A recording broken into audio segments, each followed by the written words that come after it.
Well, hello, I'm Josh and I'm back once again with another great film to tell you about. So, over the years, I've done quite a number of these videos at this point, and I've tried to make a point to cover kind of a wide variety of films and filmmakers over various eras. And I realized I've yet to cover any Steven Spielberg films. Now, part of this is because I'm generally trying to go for at least slightly more obscure titles, and Spielberg is probably the most famous movie director of all time, so you're probably not going to go too obscure with him. And though I could go for a little lesser known, more serious film like Amistad, I still wanted to pick one that had that kind of Spielberg trademark that he became so well known for. Okay, well, enough of the setup.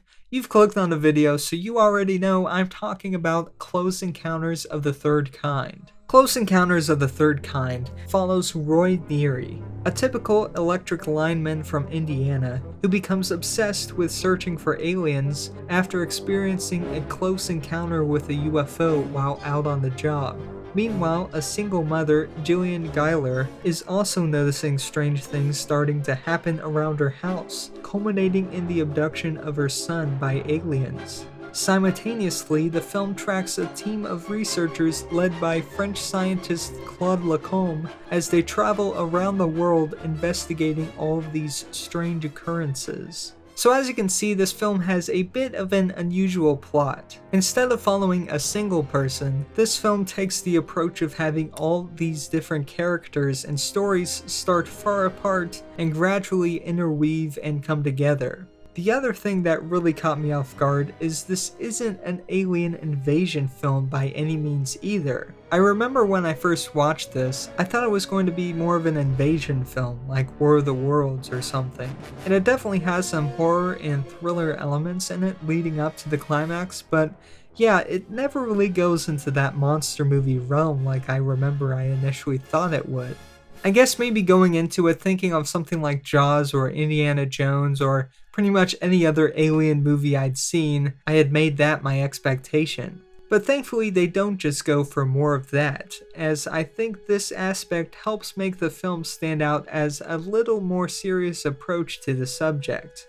And though this feels a little unconventional, this was made in a time when there were tons of aliens and UFO sightings that were cropping up all around the world. So I'm not sure if at the time it would have been seen as quite the surprise that it was initially for me. And despite this still not having tons of action per se, Spielberg still does a great job at making this an exciting film. Between all the globe-trotting and the excellent John Williams score, this film definitely feels like a stepping stone to the Indiana Jones movies.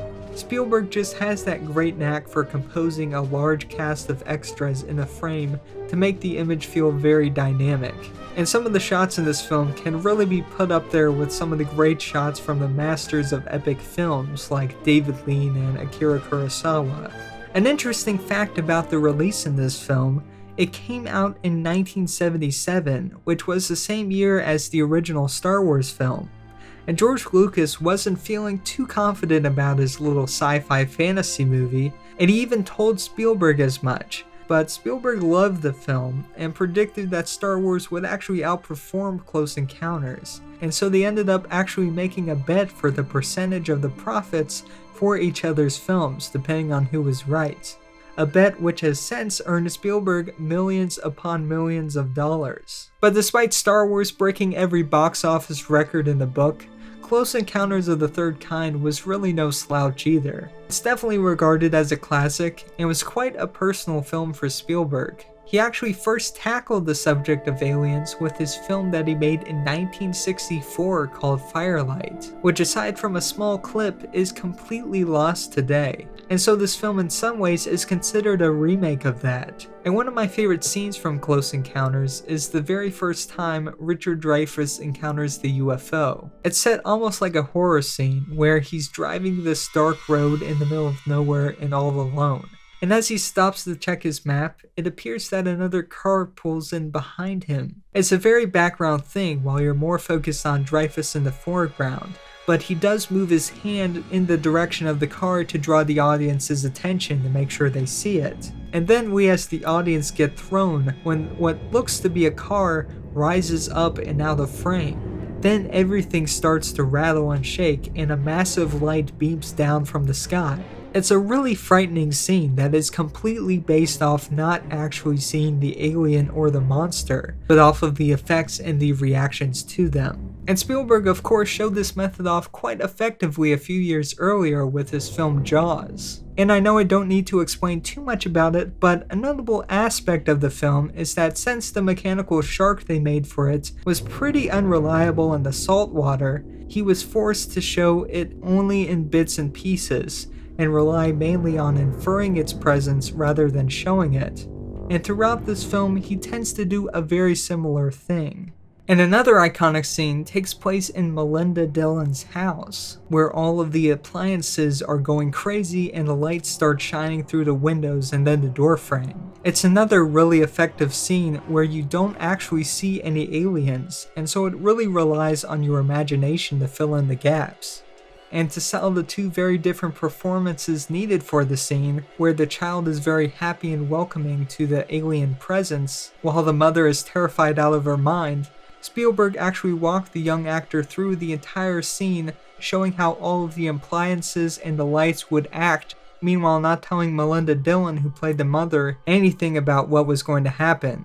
And so you see her reactions are very genuine and protective, meanwhile the young boy seems to find it all kind of funny. When she was holding me and we're doing the scene and the kitchen's going crazy and the vacuum cleaner, everything's just crazy, and she's hysterical, I'm thinking to myself, well, Steven Spielberg probably didn't pull Melinda aside and tell her what's going on, so this is really funny to me.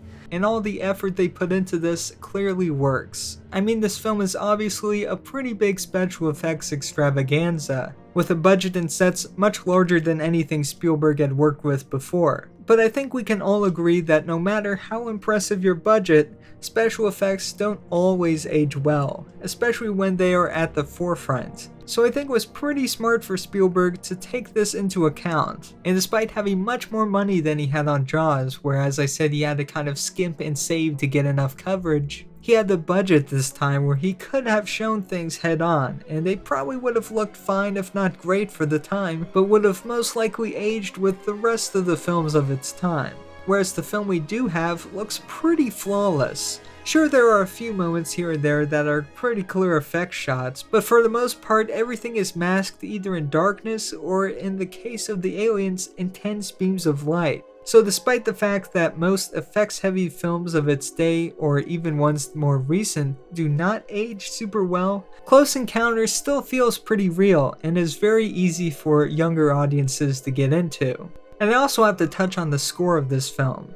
This marks one of the earlier collaborations of John Williams and Steven Spielberg, and it has always been one of my favorites. It all kind of revolves around this 5-note motif which is used by the characters in the film to communicate with the aliens. And apparently they went through a bunch of different variations to get there, but the one they did settle on is now pretty iconic.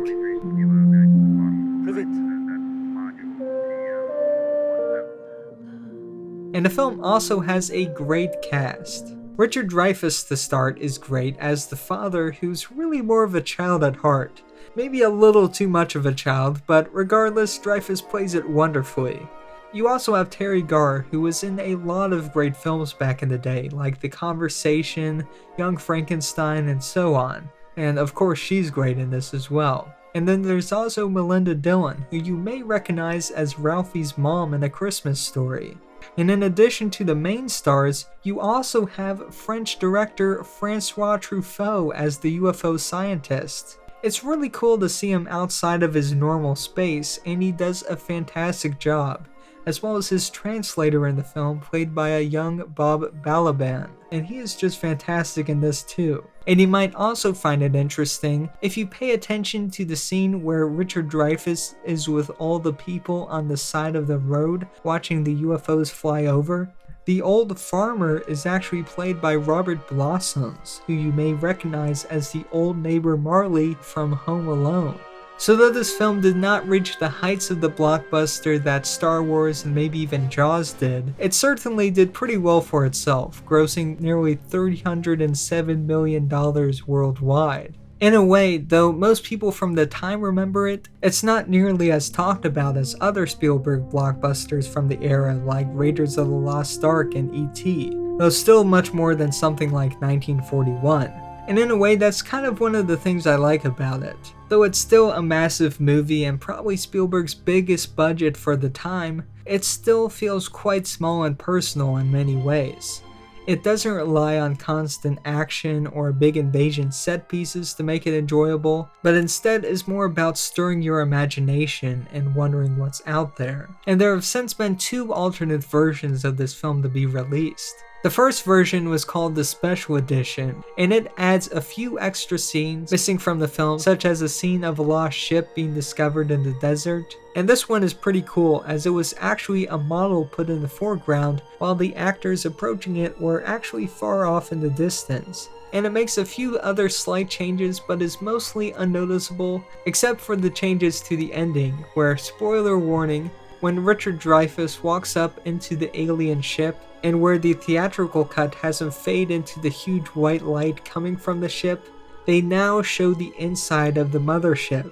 And it's a cool model and design for sure, but is nowhere near as impactful as the original ending. And apparently Spielberg himself didn't like the idea of shooting it, but said it was the only way the studio would let him shoot the other things he wanted to add in. As in the day, this alternate cut was released in theaters, and they wanted something big to market for the re-release. Director Steven Spielberg has filmed additional scenes designed to expand the total experience of the original motion picture. Now Richard Dreyfuss as Roy Neary will share with audiences all over the world the experience of being inside. So as home video and alternate cuts became a little more of a normal thing to see, Spielberg came back to the film to release his director's cut, which keeps in most of the extra scenes, re-edits a few others, and cuts out the ending from the special edition.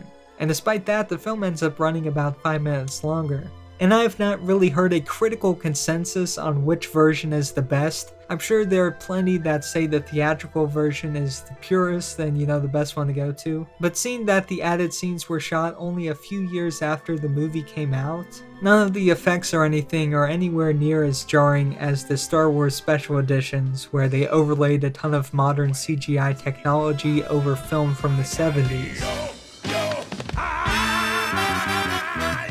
So if you want to watch Close Encounters of the Third Kind, you have a few options. It's available to rent or buy from all the usual streaming sites, and physically there are a number of options depending on how cheap or fancy you want to go. And this one I have is a little outdated. It's actually on DVD, but the nice thing is it has all 3 versions of the film, as well as tons of bonus features and a little booklet, along with a poster which breaks down the differences between each version of the film. But nowadays there are plenty of other great Blu-ray collector sets, and there's even a 4K Blu-ray version that you can check out. I don't personally have a Blu-ray player or a TV, so I wouldn't actually know how good it is, but I'm assuming it looks pretty good. Alright, well, I think I'm gonna actually start a new stack this time. And so for the comment question, I'm wondering, what is your favorite Steven Spielberg film? I haven't done a lot of director-specific questions in a while, as I know not everyone is into going through director filmographies like I am. But that being said, Spielberg is Spielberg, and he's pretty much made more hit films than anyone else. So go ahead and put your favorites in the comment section down below and start discussing. Hit the like button if you enjoyed this video, and subscribe if you want to see some more of these. Remember to keep watching movies, and I'll see you again soon.